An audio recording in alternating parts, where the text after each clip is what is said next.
BJP का कहना है कि आईएनसी का मतलब है आई नीड कमीशन। कांग्रेस का आरोप है कि नए दस्तावेज असल भ्रष्टाचार को छिपाने की साजिश का हिस्सा है। हल्ला बोल में आज हमारे साथ हैं भारतीय जनता पार्टी से संबित पात्रा और कांग्रेस से पवन खेड़ा। पवन खेड़ा, पहला प्रश्न आप ही से आज इन दस्तावेजों पर। बीजेपी का आरोप है कि नए दस्तावेजों के मुताबिक लगभग 65 करोड़ की कमीशन 2007 और 12 के बीच दी गई, तब कांग्रेस की सरकार थी। संबित पात्रा यह कह रहे हैं कि आईएनसी का मतलब इंडियन नेशनल कांग्रेस नहीं, आई नीड कमीशन है। गौरव जी, ये नई जानकारी इनके लिए तो नहीं है। यह जानकारी तो सीबीआई डायरेक्टर को 11 अक्टूबर 2018 को दे दी गई थी। सीबीआई डायरेक्टर उस वक्त आलोक वर्मा थे।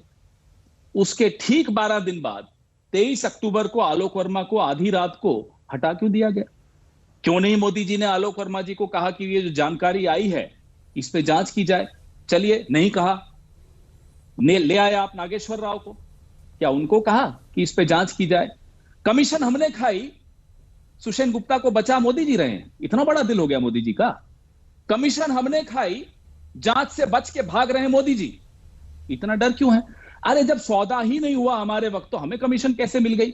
और अगर हमें कमीशन मिली है तो 5 साल से हम बार बार जेपीसी की मांग कर रहे हैं। मान लीजिए ना, आपको तो फायदा होगा उस हमारी मांग मानने से, राजनीतिक फायदा हो जाएगा आपको। तो इसी रिपोर्ट को आधार बनाए तो यह दस्तावेज सीबीआई और एनफोर्समेंट डायरेक्टरेट के पास 2018 से है। अगर 7.5 मिलियन यूरो या 65 करोड़ रुपए की कमीशन कांग्रेस पार्टी ने खाई है तो इस मामले की जांच क्यों नहीं हो रही है? यह मिडनाइट कू का कांग्रेस क्यों आरोप लगा रही है बीजेपी पर?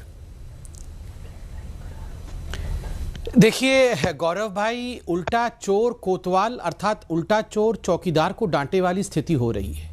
मीडिया पार्ट का जो पहला हिस्से का रिपोर्ट आया था, अभी 2-4 महीने पहले आया था, जब मीडिया पार्ट ने कहा था कि राफेल घोटाले में कुछ ना कुछ कमीशन खोरी हुई है, वहां घोटाला हुआ है राफेल डील में।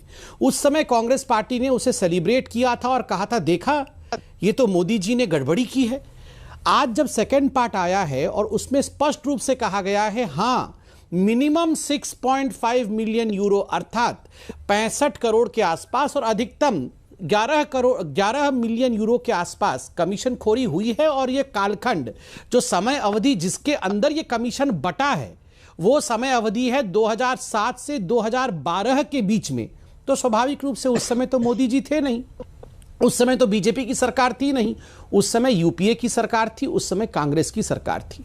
मूल प्रश्न जो कांग्रेस भी मान चुकी है आज कि हां, 2007 से 2012 के बीच में 65 करोड़ से अधिक रुपया डील के माध्यम से, कमीशन के माध्यम से खर्चा हिंदुस्तान में हुआ। Sham company, shell company, dubious contracts और फॉल्स इनवॉइसेस के माध्यम से हुआ, यह कांग्रेस पार्टी मान चुकी है। अब कांग्रेस पार्टी का कहना है ठीक है, हमने पैसा ले लिया, इन्वेस्टिगेशन क्यों नहीं हो रहा है? यह जानकारी सीबीआई के पास थी तो सीबीआई क्यों बैठी हुई है? सीबीआई को तो जांच करना चाहिए। देखिए, मैं सीबीआई का स्पोक्स पर्सन नहीं हूं, कई जांच ऐसे भी होते हैं जो अंदर खाते चल रहे होते हैं, मगर सुप्रीम कोर्ट ने इस पूरे विषय का जांच किया। सुप्रीम कोर्ट ने जो प्रेजेंट नेगोशिएशन था, जो डील था, जो गवर्नमेंट टू गवर्नमेंट डील था, उसे क्लीन कहा, सीएजी ने क्लीन कहा। अब सुषेण गुप्ता का विषय है। सुषेण गुप्ता पे आप अभी गूगल करके निकालिए।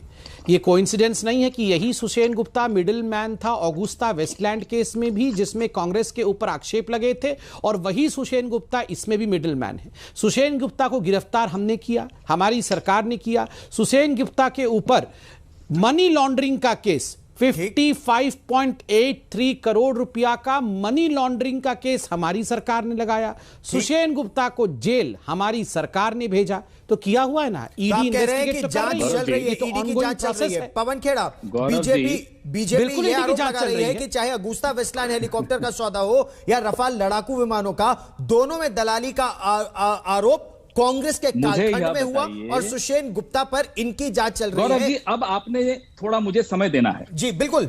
अप्रैल मीडिया पार्ट की रिपोर्ट क्या कहती है? सुषेण गुप्ता को डसॉल्ट ने सन 2000 में हायर किया था।